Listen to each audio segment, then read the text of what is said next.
crack in the armor that allows them to crack this whole entire game open. They manage to take out the Whiz Bubbles. Resolution making the TPL, but he gets tossed. FY, what a play! Stealing the toss, tossing Resolution up in the air, and that means Resolution is now stuck. He's going to have to stick here and think about what he did wrong. Free kill for Vici Gaming turns to 2, and now Always Wanna Fly is going to make it a third. Double kill for How, and this seems to be another set of racks as Empire have no buybacks. Yeah, this is going to mean at least one set of racks. They can't really take the one on top because the Tier 2 tower still stands, but, I mean, this game in the beginning was Empire favored. Like, they had the better builds, they had a really good combination, but the support play from Vici Gaming... the slam as he jumps forward, but How is still going to be able to stay alive. The burst damage wasn't quite enough, and Queen of Pain quick to retreat. They tried to make that defense, but as Empire finally revealed their last card and Vici Gaming Trumpet, they will now be able to move into Empire's space, take out this lane of racks, and back out with a gigantic advantage. I'm actually just blown away right now by Vici Gaming's support combo. FY has 3 deaths. This Crystal Maiden with 1,000 HP has 1 death total this entire game against the type of lineup that she's up against. That's unbelievable. That just means his positioning this entire game, he hasn't been caught at all by the relocate combination. Like typically with this combination you see aggression all across the map, you see one support, they die instantly, but FY and Fenrir, for a long time they were considered the premier support duo.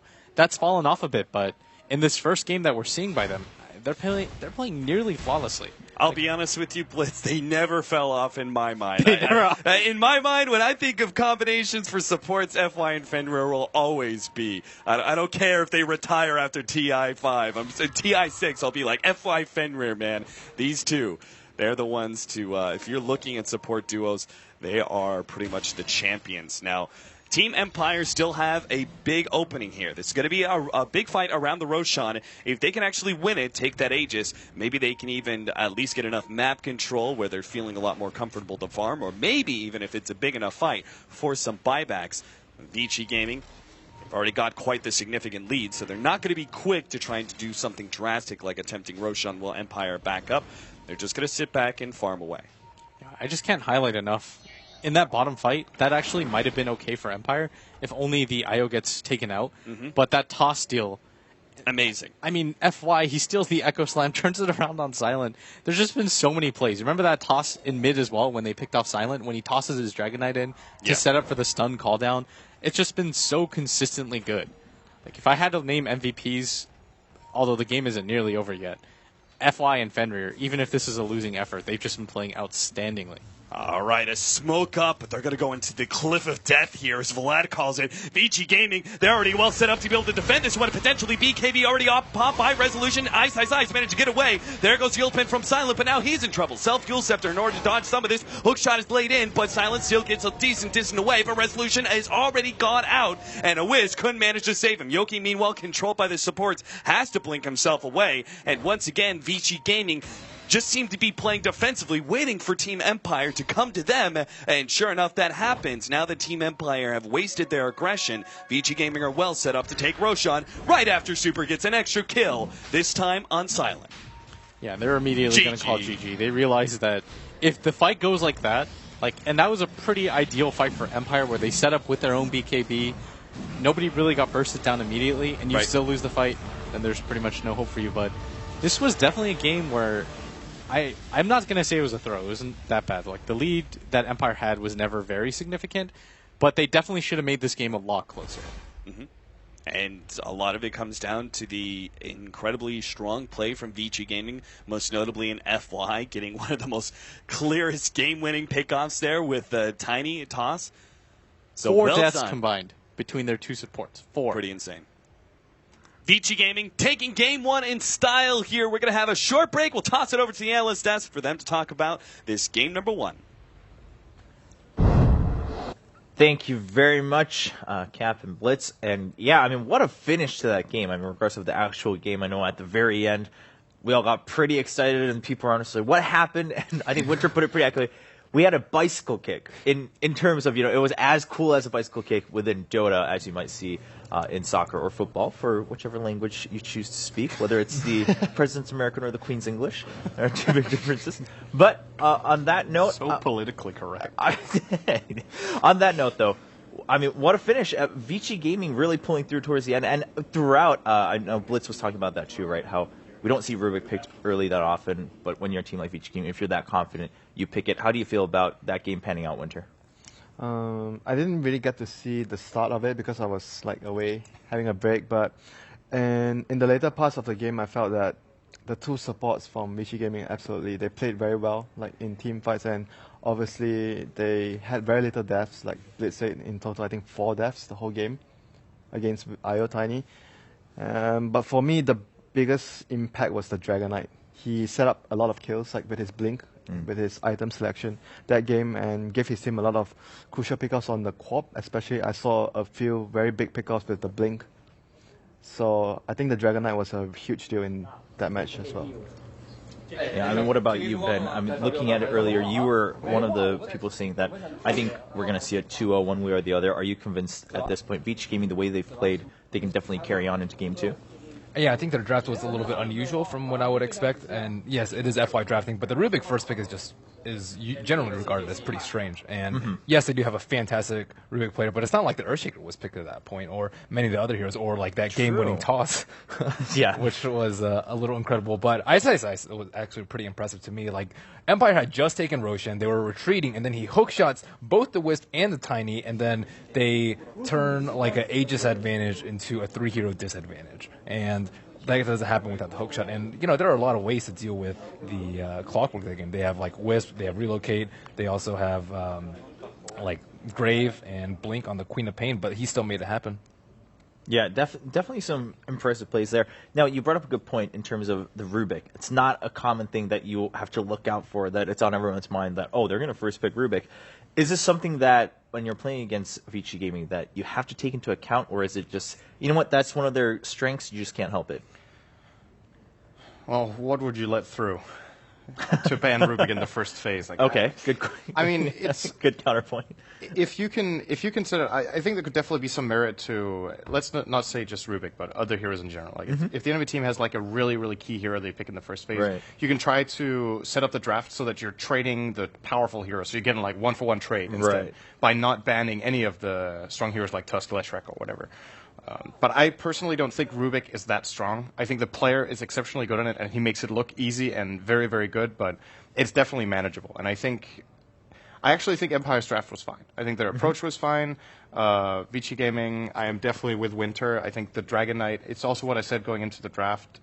For me, it's going to be about, can they shut down the Queen of Pain? Because I thought they had the tools for IO Tiny. We saw the Clockwork, like Ben said, do a great job. Their supports in general controlled them very well. So the absolute key point was that Super showed up on Dragon Knight, which is one of his trademark heroes, and also a hero that doesn't really get picked much these days. So player-hero combinations, they're really sticking to some of their absolute best heroes there, and made it work.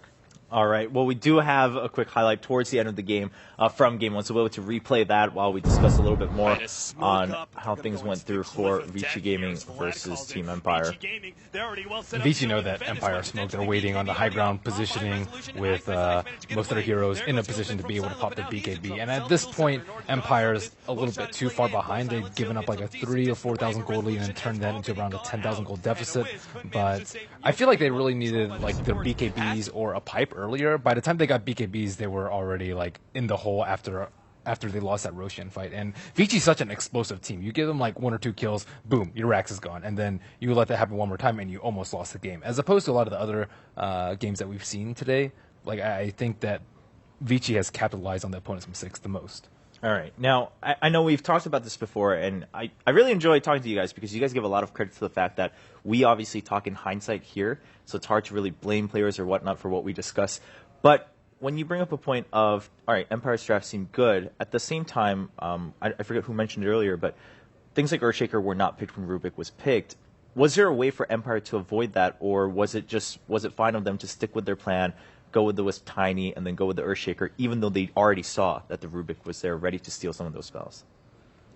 I didn't like the ES offlane. Yes, offlane. It's I mean, like- it's something that Empire likes to do, though. Yeah, but there's a time and a place for it. And I mean, we saw some other teams trying to use Earthshaker, and it's just easy to deal with, especially when you have like a jungle maiden. If she's always scared of he's always scared of the ganks, and she can just get away with the jungle, and your carry's free farming, you're getting so much out of that. And he doesn't, really inspire that much fear in the opponent, at least in the early 10 minutes.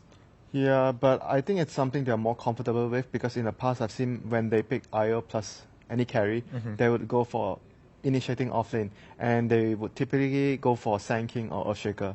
So you initiate and relocate comes in, There's this sort of threat in the map that Yoki brings to the table with those two heroes.